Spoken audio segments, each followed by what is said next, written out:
existe um livro que chama Como Mentir com Estatística. Já ouviram falar desse livro?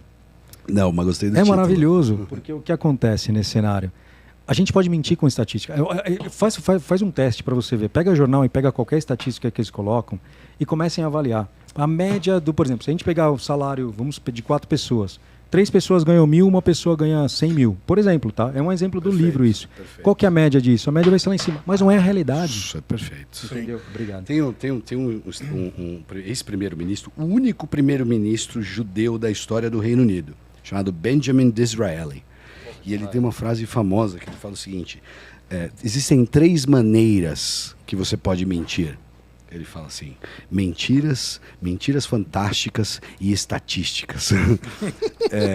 Porque você pode. E é aquele que fala, né? Segundo estudos, a estatística é tal.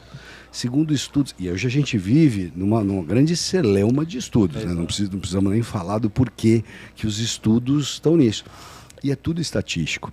Mas é o que você falou, sob qual ótica? Porque o dado ele não tem moralidade. Não tem, O dado é que nem uma faca.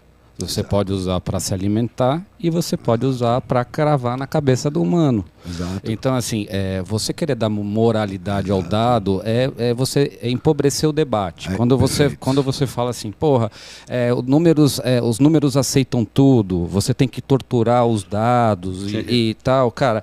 Então, você está condescendendo com algo que está errado, que não é bom. Mas simples assim. Mas então, mentir assim, com estatística é bonito. Exato, sem dúvida. Dá um viés de precisão. Isso, né? É o Magister Dictum. É a ideia de se falar assim: olha, o mestre falou isso. É uma argumentação de autoridade. É para você arrogar para si a ideia de autoridade. Exatamente. Baseado nesse dado.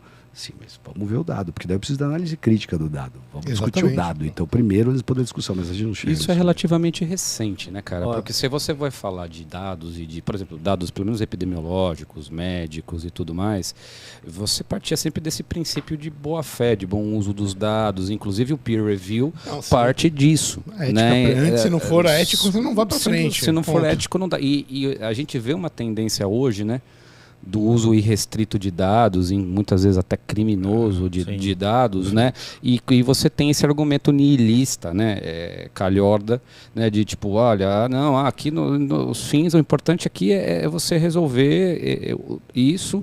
A estatística não presta para nada, no sentido de que ela não traduz a verdade. Se não traduz a verdade, não existe a verdade a ser traduzida, porque o universo é um universo de números.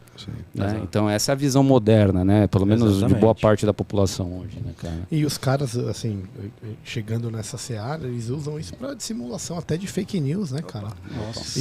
Só para lembrar que nós estamos em ano eleitoral. Você imagina o que vão fazer com os dados logo mais. E manipulação de eleições. E atacar, né? Para atacar outras pessoas, para inibir as pessoas no debate, enfim. Né? Não. Tem uma. A gente tá falando. A gente está batendo um pouquinho nos dados por enquanto. Vamos falar bem deles logo mais. Estamos batendo neles por enquanto. Não tem a gestão. Não estou defendendo. Não, eu acho que tem que fazer as duas coisas. Tem que bater e assoprar. Mas o ponto que eu ia colocar, pegando só a eleição, que eu me lembrei do episódio da Cambridge Analytica. Sabe qual que é? É automático você falar de dados e política e não lembrar, né? Não tem como não lembrar do Cambridge Analytica. Então, só como recordando aqui para a gente poder emendar o papo. Então, no Brexit, o pessoal pró-saída utilizou uma empresa chamada Cambridge Analytica que fazia uma análise de dados em rede social. Esse dado extenso, esse dado very big data. E conseguiu, a ideia era achar aqueles eleitores indecisos e o porquê da indecisão para nortear a campanha política a fim de maximizar o efeito do leave. Em tese é ótimo, né? Exatamente, foi exatamente isso. Em tese é ótimo, que é uma teoria, o dado aplicado à teoria política. Exato. Né? Só que o problema é uma manipulação do indivíduo. Isso. Né? Então por isso que eu falei nihilista pragmatista. É um problema. Aí, foi por isso que eu falei. É isso. O dado é coletivista, é isso? O dado não, mas quem quer se aproveitar dele sem... A gente está numa transição, certo? Tem carreiras que existem hoje que daqui a 15, 20 anos não vão existir mais, e tem carreiras que vão ter milhares e milhares de pessoas trabalhando daqui a 20 anos que nem existem hoje, entendeu? Sim. E como isso é uma coisa exponencial, o Big Data é exponencial, que você acabou de falar. É um caminho sem volta, agora a gente só vai... E você usa para todo quanto é área.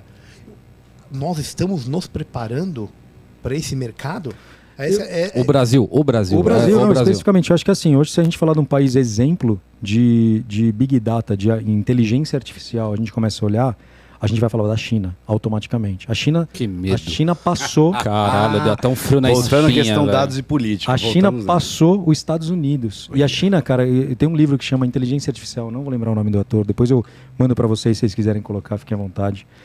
Eu comecei a ler esse livro e é super curioso, porque a China copia tudo dos Estados Unidos. Sim. Entende? Inclusive a inteligência artificial, e fazem melhor.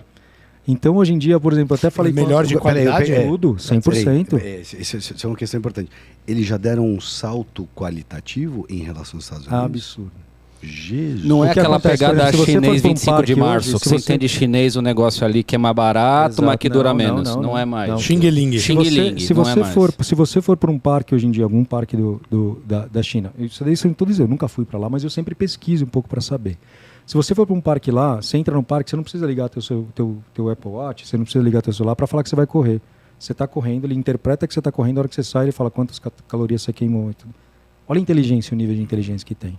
Entendeu? E isso, obviamente, que a gente vai para um cenário de investimento na educação, que aí a gente entra num cenário um pouco prévio também a isso, porque eles têm um investimento na educação, eles querem pessoas mais inteligentes, mais cultas, porque hoje eles são a grande potência do mundo.